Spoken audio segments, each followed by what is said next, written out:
हम 12 ज्योतिर्लिंगों के प्रथम ज्योतिर्लिंग की चर्चा करते हैं। बोलो शंकर भगवान की जय। जोर से बोलो, शंकर भगवान की जय। सोमनाथ ज्योतिर्लिंग की जय। सौराष्ट्रे सोमनाथम च। गुजरात के सौराष्ट्र क्षेत्र में जूनागढ़ के पास पैरावल के समुद्री तट पर एक विशाल मंदिर है जो श्री सोमनाथ ज्योतिर्लिंग है। भगवान प्रकट कैसे हुए यहाँ, इसकी चर्चा हम लोग करते हैं। मैंने भगवान के परिवार की चर्चा की आपसे, उसके पीछे रीजन यही है कि परिवार में खटास होने से तकलीफ आती है। हुआ क्या था, दक्ष की बेटी थी 27, दक्ष की 27 बेटियों के साथ चंद्रमा का विवाह हुआ।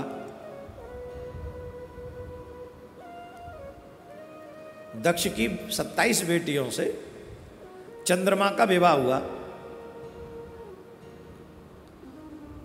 पर चंद्रमा में एक प्रॉब्लम थी। चंद्रमा को रोहिणी जो थी उससे चंद्रमा बहुत प्रेम करते थे। बाकी की जो और थी उनसे उनका प्रेम नहीं हो पाता था। स्वभाव है, रोहिणी के साथ उनका बड़ा प्रेम था चंद्रमा का।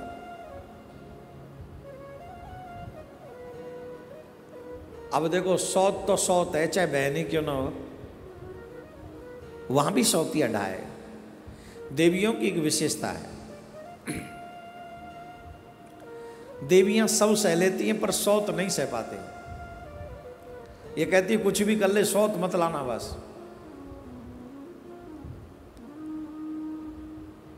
तो चंद्रमा की इतनी पत्नियां थीं, प्रेम रोहिणी पे ही था। तो और जो स्त्रियां थीं वो जाकर अपने पिता दक्ष के पास गईं और पिताजी से शिकायत करने लगी, आपने हमारा विवाह चंद्रमा के साथ में किया है, हम उन्हें अपने हृदय से खूब स्नेह करती हैं, खूब प्रेम करती हैं, परंतु तकलीफ यह है वो हम सबको छोड़कर अकेली रोहिणी से प्रेम करते हैं, अकेली रोहिणी का ध्यान रखते हैं, जो हमें अच्छा नहीं लगता, हमें उचित नहीं लगता। इसलिए आप हमारे पिता हैं, आप जाकर हमारे पति से चर्चा कीजिए। आप चर्चा करेंगे तो अवश्य वो सुनेंगे।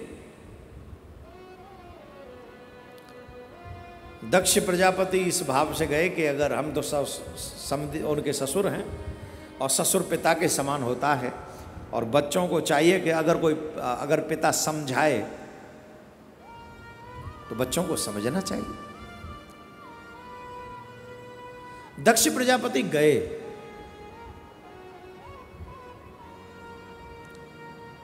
और दक्ष प्रजापति जाकर चंद्रमा को कहते हैं, तुम उच्च कुल में जन्म हुआ है तुम्हारा, स्वाभाविक तुम बहुत अच्छे हो, गुणवान हो, तुम में विशेष गुण हैं। जो गुणवान व्यक्ति होता है अपने आश्रित आए हुए किसी भी व्यक्ति को वो दुख नहीं देता, और जिसमें से स्त्री हो, पत्नी हो, फिर तो बात ही अलग है। अपने आश्रित पत्नी को कभी दुख नहीं देना चाहिए। दक्ष प्रजापति चंद्रमा से बोले, हे चंद्रदेव, मैंने तुम्हारे कुल को देखकर, तुम्हारी श्रेष्ठता को देखकर अपनी बेटियों का विवाह तुमसे किया था, इसलिए तुम अपनी श्रेष्ठता को याद करो और तुम्हारी शरणागति जो तुम्हारी पत्नी है उन पर परोपकार करो, उन्हें अपना बराबर बराबर प्रेम दो। चंद्रदेव बोले, ठीक है, आपकी आज्ञा का पालन करेंगे। ये कहकर दक्ष प्रजापति चले गए। ये सोचकर चले गए कि चंद्रदेव हमारी बात मानेंगे, मानेंगे हमारी बात, ऐसा सोच के गए। लेकिन एक बात है, कपड़ा हो तो बदले, स्वभाव तो इतनी जल्दी बदलता नहीं। बदलता है? बोलो। जो लोग बिगड़े हुए स्वभाव के हैं उन्हें सत्संग हर दिन करना चाहिए। आप याद रखिए, स्वभाव बदलने की बात हो रही है यहां, कपड़े बदलने की नहीं। वस्त्र तो 2, 4, 5 मिनट में बदले जा सकते हैं, लेकिन स्वभाव 5-10 मिनट, 5-10 घंटे में भी नहीं बदला जाता। स्वभाव को बदलने में धीरे धीरे समय लगता है। दक्ष प्रजापति को लगा तो हमने कह दिया तो ये मान जाएंगे, पर ऐसा हुआ नहीं। चंद्रदेव का प्रेम रोहिणी के प्रति डे बाई डे बढ़ता ही गया। और जो उनकी पत्नियां थी फिर दुखी हुई, दक्ष प्रजापति से जाके फिर शिकायत की, और जब फिर शिकायत की, दक्ष प्रजापति फिर आए, फिर समझाया, ऐसा मत करो, ऐसा मत करो। एक बार नहीं, कई बार समझा, और कई बार समझाने पर जब चंद्रदेव नहीं सुधरे, उनके स्वभाव में बदलाव नहीं आया, तो दक्ष प्रजापति ने क्रोधित होकर शाप दिया कि तुम्हें क्षय रोग हो जाए। क्या हो जाए? क्षय रोग हो जाए। और तत्क्षण वो रोग प्रारंभ भी हो गया। उसी समय वो रोग प्रारंभ हो गया। जब रोग प्रारंभ हुआ तो अब चंद्रमा का काम है रात्रि में चांदनी का प्रकाश करना। चंद्रमा बीमार हुए, क्षय रोग हुआ, तो अब तो मामला बिगड़ गया। संसार को चांदनी प्राप्त नहीं होती इस समय। चंद्रदेव का शरीर निरंतर घटने लगा, संसार में चांदनी फैलना रुक गया। सभी जीव कष्ट उठाने लगे और दया की पुकार करने लगे। चंद्रदेव ने सभी देवता महर्षि आदि को अपनी मदद के लिए पुकारा, परंतु कोई नहीं मिला। अब चंद्रदेव खूब पुकार रहे, हमारी सहायता करो, हमारी सहायता करो, हमारी सहायता करो, पर उनकी कोई सहायता नहीं कर रहा। तब चंद्रदेव को लेकर सभी देवता ब्रह्मा जी की शरण में गए, और जब ब्रह्मा जी की शरण में गए तो ब्रह्मा जी से निवेदन किया, हे महाराज कुछ कृपा कीजिए, कुछ कृपा कीजिए, कुछ कृपा कीजिए। चंद्रदेव का यह दुख कैसे समाप्त होगा, कृपा करके बताइए। तब ब्रह्मा जी ने चंद्रदेव को अन्य देवताओं के साथ प्रवास क्षेत्र में सरस्वती के समुद्र से मिलने के स्थल पर जाकर मृत्युंजय भगवान शिव की आराधना करने के लिए कहा। किनकी आराधना करने के लिए?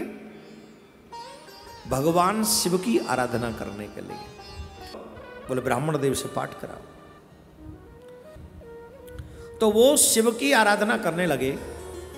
तो ब्रह्मा जी ने कहा कि तुम प्रवास क्षेत्र में जाओ, तुम्हें तुम्हारे दुख से अगर कोई मुक्त कर सकता है तो भूत बावन भोलेनाथ ही कर सकते हैं, उनको मनाओ।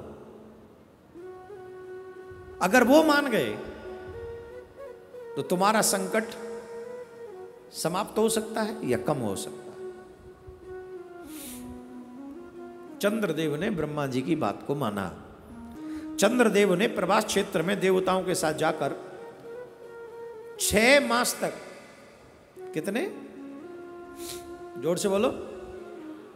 6 महीना, 6 मंथ, 6 महीना जाकर 10 करोड़ महामृत्युंजय मंत्र का जाप किया। कितने?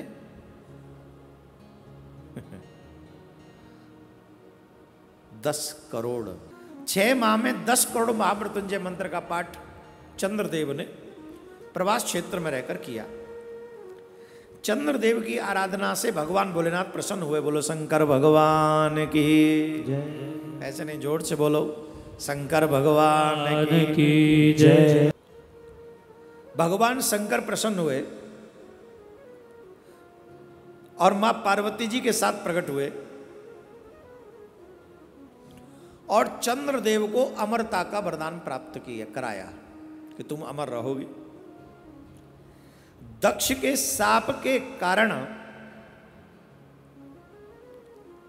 दक्ष ने जो शाप दिया है उसके कारण तुम्हें एक पक्ष में घटना होगा और एक पक्ष में बढ़ना होगा, क्योंकि दक्ष के वचन को झूठा भी नहीं कर सकते। इसीलिए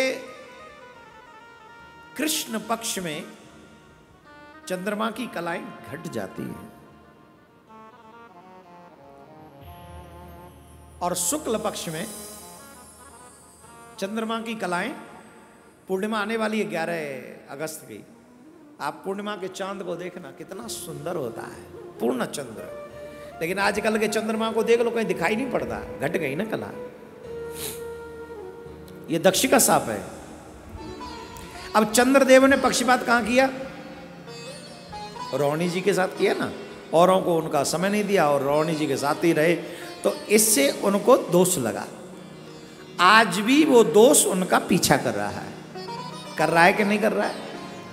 तो भगवान भोलेनाथ बोले, देखो सुनो, हम तुम्हें छुटकारा नहीं दिला सकते, क्योंकि दक्ष प्रजापति ने जो शाप दिया वो वचन रहेंगे, लेकिन एक पक्ष में तुम बढ़ोगे और एक पक्ष में तुम घटोगे। ये तुम्हारे साथ थोड़ा घटेगा और इन 15 दिनों में कृष्ण पक्ष कहा जाएगा।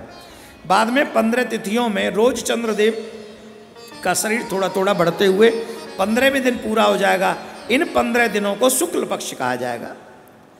इस वरदान से चंद्रदेव का संकट टल गया और फिर समूचे जगत में चांदनी बरसाने लगे। इस दौरान चंद्रदेव और अन्य देवताओं ने भगवान भोलेनाथ से प्रार्थना की, हे नाथ, आप कृपा कीजिए, आपने कृपा करके प्रकट होकर हम सबको